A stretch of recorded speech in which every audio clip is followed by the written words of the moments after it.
8 months ago. And yes, I know the title says 6, but 6 sounds better, but in reality, it's actually 8. 8 months ago, I bought a 3D printer and I made a video about it, and it kind of blew up. It's had 120,000 views as of making this video, which is insane, so thank you for watching me spiral. So what's the setup like now? Do I regret the purchase? Did I keep the air purifier situation, and have I in fact died? Spoiler alert, I'm still alive. Well, yeah, I'm getting plenty of comments on that video and subsequent releases asking plenty of great questions, so I thought I'd recap some of them here in a fun 6, maybe 8 months later. So without wasting any more time, are you still alive? Yes. Have you regretted buying a 3D printer? No. Would you recommend buying a 3D printer? Yes. Done. Thanks for watching, like and subscribe. I'm kidding, let's continue. In somewhat seriousness though, who wrote this? In somewhat seriousness though, I get a lot of comments either asking about the toxicity of at-home 3D printing or friendly pointers as to why I'm right or wrong about the choices that I have made, and I think I can categorically tell you that based on the sum total of roughly 1,000 comments I've received on this channel since releasing that video, that the jury is definitely still out on how harmful it is to run a 3D printer at home in an environment that you also occupy. I wasn't scientific then in that video, and I won't be scientific in this one, just a heads up. Now, I print mostly PLA and sometimes a little bit of TPU from time to time, and I can tell you without a shadow of a doubt that if I'm sitting in the same room as the printer when it's running, even in the tent enclosure that it's in, and pumping the air through a purifier, that I personally get a headache and I have the mouthfeel that I talked about back in my first video. So as I'm printing out this poop basket, I kind of smack my lips a little. No, not like that, more of a, does my mouth taste a little like plastic? Which actually, according to the comments, is a great metric to rate air quality by. Mouthfeel. I told you I wasn't going to be scientific. I've lived up to that expectation.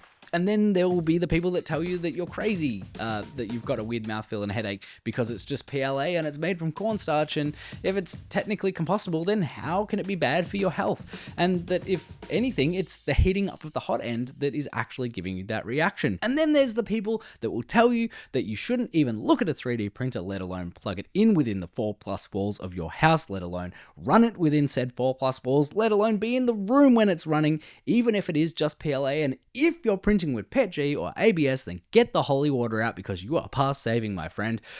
Oh, you came here for clarity on the subject? Best move along now. So, according to the comments, I'm both right, I'm both wrong, I'm an idiot, I'm a savant, and I like to think of myself as some kind of Venn diagram of them all.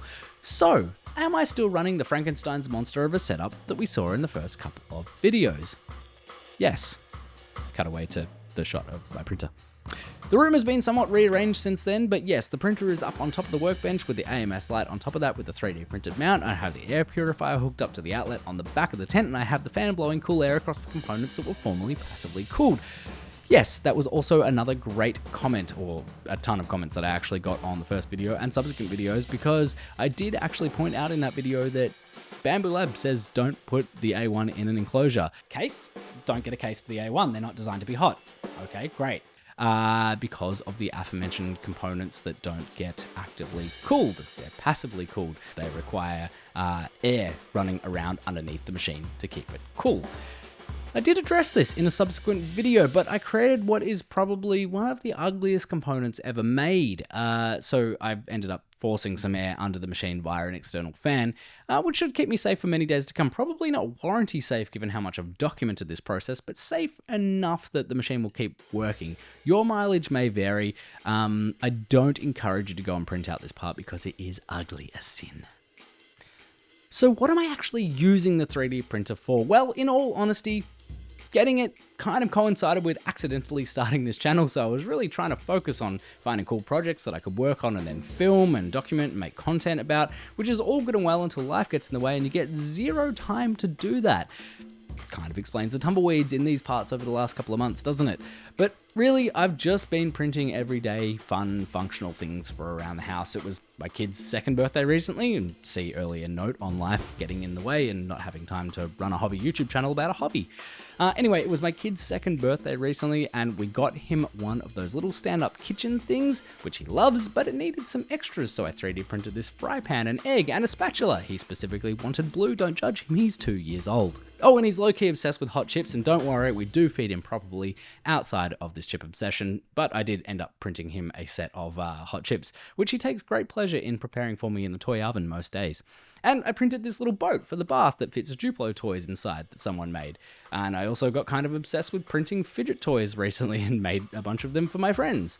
And I found this fun bubbly font and have been printing letters off for the doors of all my friends who are having babies at the moment, including my kid, and tell me that you're in your 30s without telling me you're in your 30s. I know. Anyway, if you're on the fence about getting a 3D printer thinking, what would I use it for? Trust me, my guy or girl, trust me, my people, you'll find a reason. It's kind of crazy how you can just think, oh, I need that thing, and the next minute you're searching for it online, and then you're printing it in your home office or wherever you've set up your crazy contraption, and within a few hours, you have that thing in your hands. It's proper sci-fi stuff.